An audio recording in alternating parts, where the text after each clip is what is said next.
¿Qué aspecto tenían realmente las casas de la antigua Roma hace 2000 años? Durante mucho tiempo las hemos imaginado como espacios uniformes, elegantes, casi serenos, con columnas blancas, mosaicos perfectos y patios en calma. Pero esa imagen, aunque contiene una parte de verdad, también oculta una realidad mucho más dura, porque en la Roma imperial no existía una sola forma de habitar. Había casas amplias, silenciosas y ornamentadas para una minoría privilegiada, y había edificios de alquiler abarrotados, inestables y expuestos al fuego para la mayoría. Había hogares en los que el agua de lluvia se recogía con inteligencia en el centro del atrio, y otros en los que subir cada noche varios pisos por una escalera de madera podía significar dormir más cerca del humo, del calor insoportable del verano o del derrumbe. Cuando uno entra de verdad en las viviendas romanas, descubre que la casa no era solo refugio, era una declaración de rango, una herramienta económica, un escenario político y, para muchísimos, una lucha diaria por resistir dentro de una ciudad que crecía hacia arriba porque ya no podía crecer hacia los lados. Las ruinas de Pompeya y Herculano, conservadas por la erupción del Vesubio del año 79 d.C., junto con la evidencia de Roma y Ostia, nos permiten mirar de cerca esa vida doméstica y comprender que el hogar romano estaba tan dividido por la desigualdad como el propio imperio. El primer impacto, sin embargo, no era el lujo ni la pobreza, sino la calle. Las casas de Roma no se comprendían desde un plano ideal, sino desde el ruido de la ciudad. La capital del imperio era una urbe compacta, vertical, llena de tránsito, comercio y presión demográfica. En ese contexto, la vivienda adoptó dos grandes formas urbanas que condensaban dos maneras de vivir: la domus, destinada a una sola familia acomodada, y la ínsula, el edificio subdividido en múltiples unidades para alquiler. Esa diferencia no era solamente arquitectónica, era moral, social y física. La domus reservaba espacio, aire, circulación y representación. La ínsula comprimía cuerpos, mezclaba oficios y apilaba vidas. Desde fuera, ambas podían abrirse a la misma calle. Pero tras el umbral comenzaban dos universos profundamente distintos. La casa romana, por eso, nunca fue un simple contenedor doméstico. Su planta revelaba jerarquías, sus materiales revelaban recursos, y su relación con la calle revelaba poder. El que poseía una domus no solo tenía una residencia, tenía un instrumento para exhibir prestigio, recibir clientes, administrar negocios y ordenar la vida de todos los que dependían de su autoridad. El que alquilaba una estancia en una ínsula, en cambio, habitaba un espacio condicionado por la renta, la altura del piso, la calidad de la construcción y la fragilidad constante de la vida urbana. Si comenzamos por la vivienda de la mayoría, la imagen cambia de inmediato. Muchos romanos vivían en insulae, edificios de varios niveles que respondían a la necesidad de alojar a una población numerosa dentro de una ciudad amurallada y densamente ocupada. No eran bloques idénticos ni todos igualmente miserables.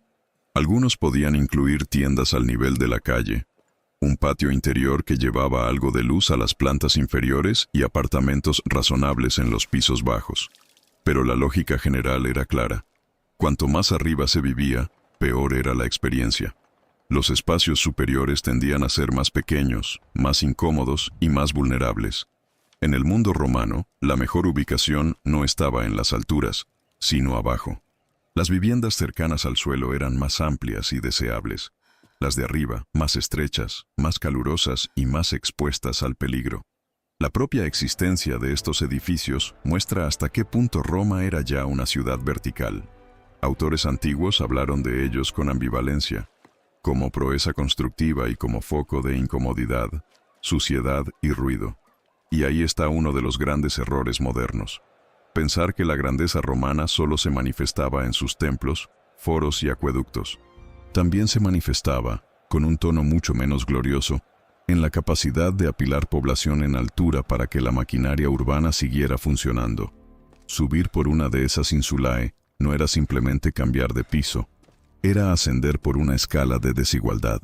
En las plantas bajas o primeras podían encontrarse apartamentos más cómodos, con habitaciones diferenciadas, e incluso ventanas acristaladas en ciertos casos. Los espacios que daban a la calle se usaban a menudo con fines comerciales, de modo que vivienda y trabajo podían coexistir en el mismo edificio. Pero hacia arriba el panorama se endurecía. La escalera se convertía en rutina física. El agua, los alimentos y cualquier objeto pesado debían subirse a mano. El calor se concentraba bajo el tejado. El humo ascendía. Y sobre todo, el peligro también subía. Las fuentes antiguas y los estudios modernos coinciden en que el incendio era una amenaza frecuente en la ciudad y que las construcciones altas resultaban especialmente arriesgadas, sobre todo para quienes habitaban los niveles superiores. Las calles estrechas complicaban además la respuesta ante un fuego. Dormir arriba no era una vista privilegiada sobre Roma. Era vivir más cerca del derrumbe, del rescate imposible y de la sensación de que la ciudad podía volverse mortal en cuestión de minutos. Por eso la diferencia entre un piso y otro no era una cuestión secundaria. Era una medida concreta de seguridad, de esfuerzo físico y de calidad de vida. Y, sin embargo, si abandonamos por un momento esas escaleras y nos detenemos ante la puerta de una domus, tampoco debemos esperar una fachada exuberante en el sentido moderno. La gran casa romana era, en muchos casos, más reservada de lo que imaginamos. Su riqueza no se derramaba necesariamente hacia la calle, se desplegaba hacia adentro. Tras una entrada relativamente controlada, el visitante atravesaba las fauces, ese pasillo estrecho que comunicaba directamente con el corazón de la vivienda. Ese corazón era el atrio. No era un simple vestíbulo. Era el espacio central de la casa, la sala donde convergían luz, agua, memoria familiar y relaciones sociales. En las casas más ricas, la entrada podía estar vigilada por un portero. No todos entraban del mismo modo, ni por la misma razón. La casa estaba organizada para filtrar personas, ordenar movimientos y distinguir grados de proximidad. Desde ese primer momento se advierte que la domus romana no fue diseñada solo para descansar. Fue diseñada para administrar presencia. ¿Quién podía pasar? ¿Quién debía esperar? ¿Quién era recibido con honor? ¿Y quién solo rozaba el umbral? En ese sentido, la arquitectura no era neutra. Enseñaba visualmente quién mandaba en la casa y cómo debía ser leída su autoridad. El atrio merece detenerse con calma porque allí respiraba la inteligencia práctica de la vivienda romana. En el techo se abría el compluvium, una abertura central por donde entraban la luz, el aire y la lluvia. Justo debajo, en el suelo, el impluvium recogía esa agua y la canalizaba hacia una cisterna subterránea para su uso doméstico. No era un detalle ornamental aislado. Era una solución funcional integrada en la forma misma de la casa. Al mismo tiempo, el atrio tenía un peso social extraordinario. Allí el paterfamilias podía recibir a sus clientes y desarrollar esa red de relaciones que sostenía buena parte de la vida política y económica romana. En ese mismo espacio podían colocarse el lararium, el santuario doméstico, y los recuerdos materiales de los antepasados. Es difícil exagerar lo que esto significaba. En una sola estancia coincidían la utilidad del agua, la visibilidad del poder, la religiosidad familiar y la memoria del linaje. La casa no separaba con rigidez lo técnico, lo espiritual y lo social. Lo condensaba. La lluvia que descendía del cielo era aprovechada por la familia. Los clientes que entraban desde la calle aguardaban bajo la mirada simbólica de los ancestros, y la luz que caía desde arriba convertía el centro de la vivienda en un espacio tan práctico como ceremonial. Alrededor de ese atrio se distribuían otras piezas de la vida doméstica. Podían abrirse dormitorios, alas laterales y hacia la parte posterior, el tablinum, la estancia vinculada al jefe de la casa y a sus intereses. No se trataba solo de una habitación bonita, era una extensión arquitectónica de la autoridad del propietario. Allí podían encontrarse mesa de escritura, documentos, cajas fuertes y signos materiales de administración. Detrás de esa zona, en muchas viviendas, aparecía otro mundo, el peristilo. Si el atrio pertenecía a la cara pública de la casa, el peristilo tendía a concentrar una esfera más privada y familiar. Era un patio abierto al cielo, a menudo con jardín, fuentes, obras de arte o incluso un pequeño huerto funcional.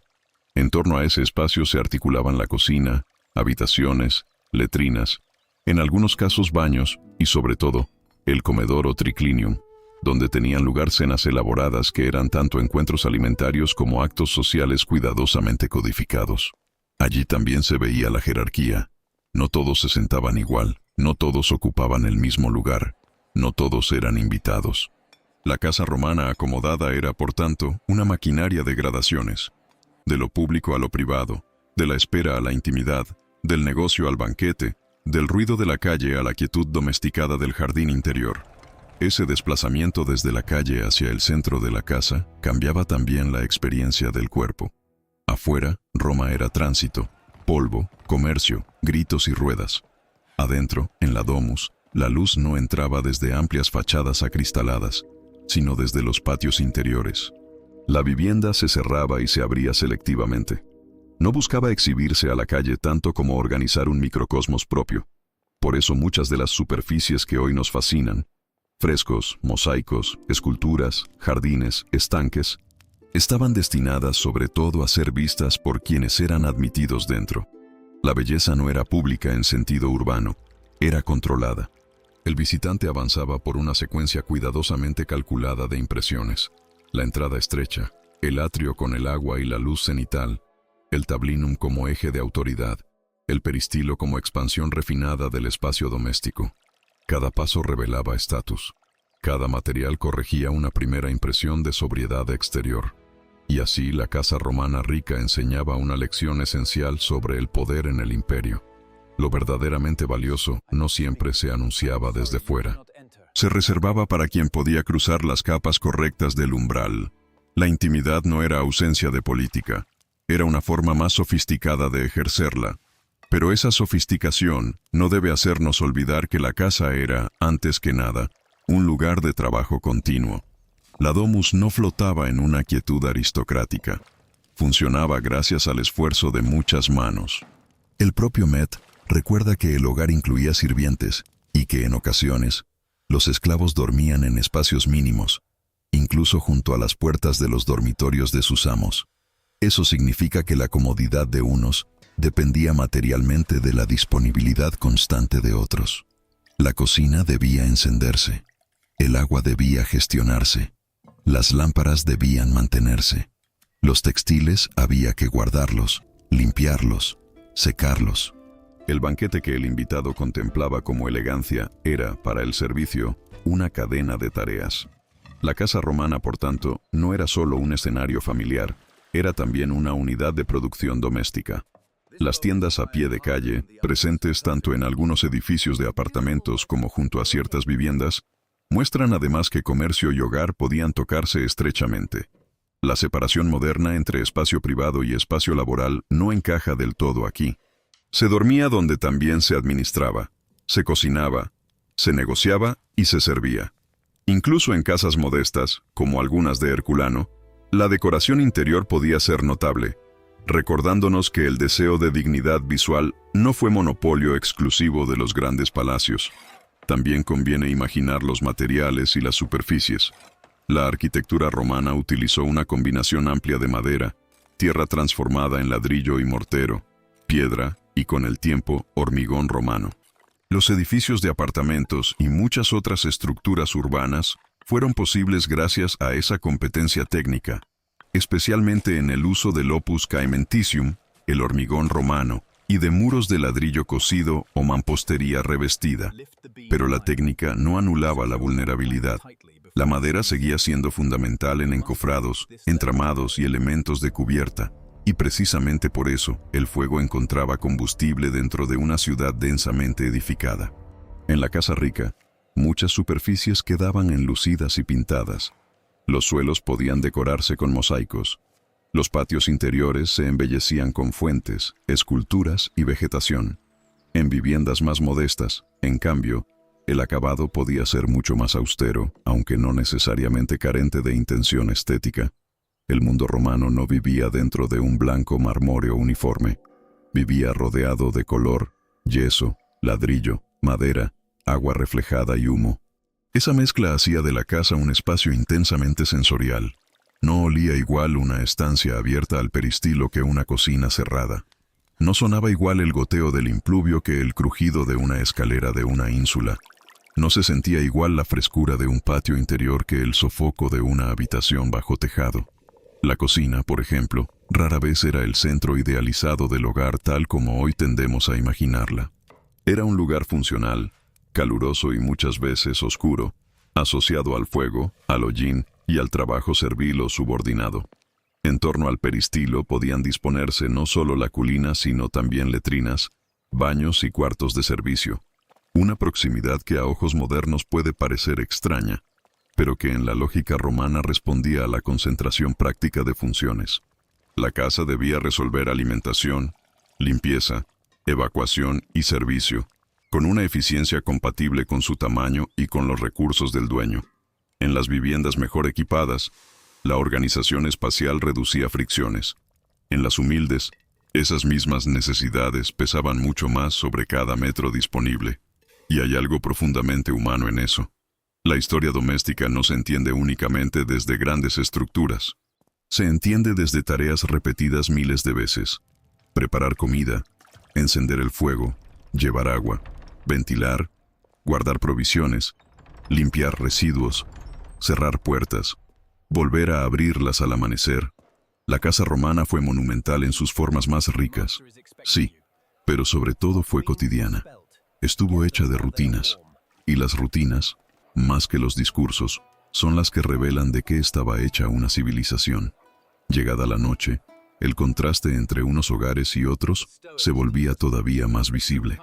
En una domus acomodada, el juego entre atrio, peristilo y habitaciones permitía cierta graduación de frescor, sombra y sociabilidad.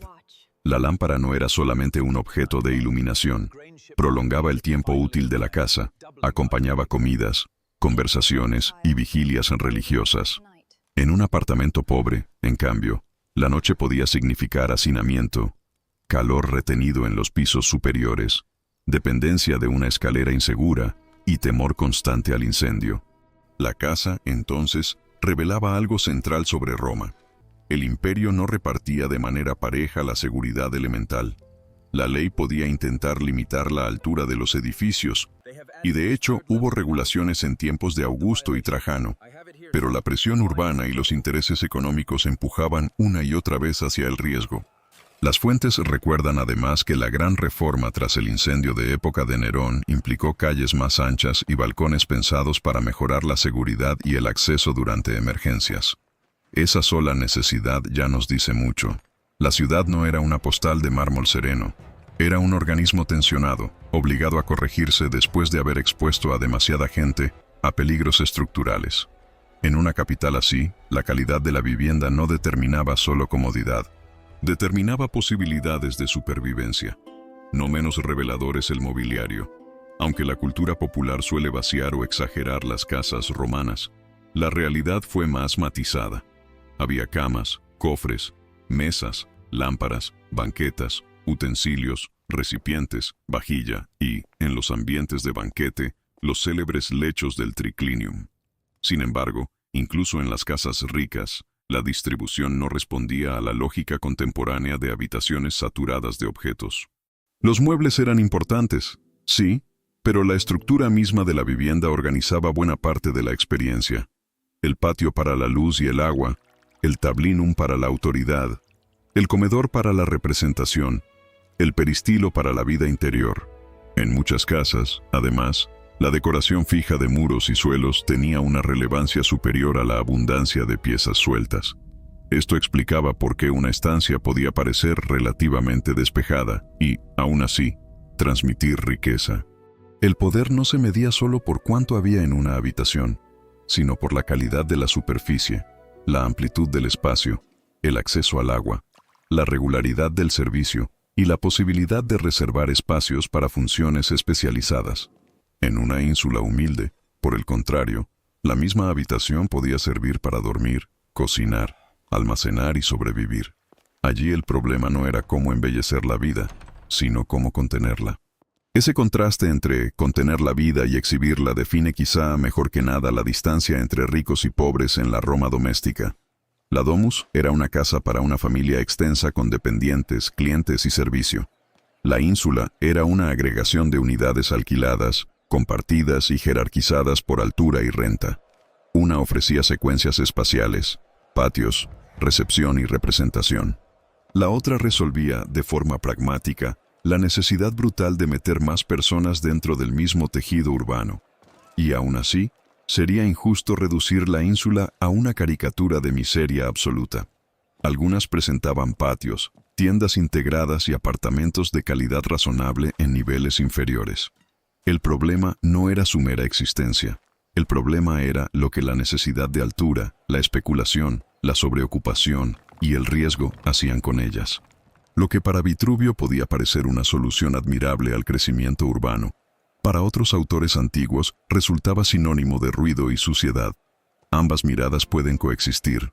Roma fue capaz de innovar técnicamente y al mismo tiempo de normalizar condiciones peligrosas para una parte enorme de su población. Esa ambivalencia es profundamente romana. Eficiencia y desigualdad, grandeza e incomodidad, ingeniería y fragilidad compartiendo la misma ciudad. Incluso dentro del mundo acomodado existían diferencias notables. No toda domus era igual. Algunas podían ser pequeñas, otras expandirse hasta ocupar áreas enormes con decoración refinada, mármol, jardines y colecciones artísticas, como testimonian ciertas residencias del área vesuviana. Herculano, por ejemplo, ciudad más pequeña y más próspera que Pompeya, ofrece ejemplos de casas donde incluso residencias modestas mostraban cuidado por el diseño interior y una decoración de gran calidad. Eso obliga a matizar otra simplificación frecuente, la de pensar que solo el tamaño define el rango. En Roma, la disposición, la decoración y la ubicación de los espacios también hablaban. Un mosaico bien ejecutado, una pared pintada con esmero, un jardín interior cuidadosamente compuesto, o una perspectiva visual que condujera desde el atrio hasta el peristilo, podían convertir la casa en una afirmación de cultura, fortuna y ambición social. El visitante no solo veía una vivienda, leía un programa. Entendía si esa familia quería parecer antigua o moderna, sobria o fastuosa, profundamente romana o abierta a influencias griegas. La casa funcionaba como autorretrato, y por eso su estudio no nos muestra únicamente cómo dormían los romanos, sino cómo querían ser percibidos. Hay además una dimensión decisiva que no siempre se subraya lo suficiente: la casa como lugar de memoria y culto. En el atrio podían estar presentes el larario y los retratos o máscaras de los ancestros. Eso significa que la vivienda no se limitaba a albergar personas vivas, también preservaba simbólicamente a los muertos y organizaba la continuidad del linaje. Cada entrada al espacio central recordaba que la familia romana no era solo un conjunto afectivo, era una institución con raíces, deudas, prestigio y obligaciones religiosas. La autoridad del paterfamilias no se sostenía únicamente en la economía o en el derecho, se sostenía también en la casa como teatro de continuidad. Bajo ese techo abierto, donde la lluvia descendía hacia el impluvio y los clientes aguardaban, la familia se representaba a sí misma como una cadena. Los vivos administraban una herencia, los muertos legitimaban un nombre, los dioses domésticos protegían un orden. Y, como en tantos aspectos de Roma, la religión no aparecía apartada de la vida material. Estaba literalmente incrustada en la arquitectura. Se oraba donde también se recibía, se negociaba y se comía. El hogar no separaba lo sagrado de lo útil, los hacía convivir bajo la misma luz. Tampoco debemos olvidar el campo. Aunque la imagen de la casa romana suele fijarse en la ciudad, el mundo romano conoció también villas rurales de muy distintos tamaños. En el extremo superior estaban las grandes residencias de retiro y explotación agrícola, con planos extensos y áreas dedicadas tanto al ocio como a la producción. En el extremo inferior, pequeños asentamientos y granjas de piedra acogían a los pobres fuera de los grandes centros urbanos. Esta distinción importa porque revela que la relación romana con la vivienda dependía también del paisaje. En la ciudad, la presión del espacio forzaba altura, compartimentación y contacto estrecho con la calle. En el campo, la vivienda podía expandirse horizontalmente y articular de otro modo trabajo, almacenamiento y residencia. Pero tampoco aquí desaparecía la desigualdad. La explotación agrícola de las élites dependía de mano de obra contratada o esclava, y eso generaba formas de alojamiento vinculadas a complejos productivos. En otras palabras, El imperio no producía un solo tipo de casa, sino un abanico de espacios habitables atravesados por clase, función económica y disponibilidad de tierra. Lo que unía a todos no era la forma, sino el hecho de que la vivienda estaba inseparablemente ligada al orden social romano. Si ahora regresamos mentalmente a una calle de Roma en el siglo I, la escena se vuelve más nítida. A un lado, una fachada relativamente discreta que oculta, tras su entrada estrecha, una secuencia de patios, agua, jardines y autoridad doméstica. Al otro, un edificio de alquiler con tiendas en la planta baja, escaleras interiores y vidas superpuestas por pisos. En una casa la lluvia cae en el impluvio y es conducida a una cisterna. En otra, el agua debe subirse hasta arriba. En una, los invitados atraviesan espacios pensados para impresionarlos. En otra, el inquilino intenta dormir sin que el calor o el miedo al fuego lo consuman.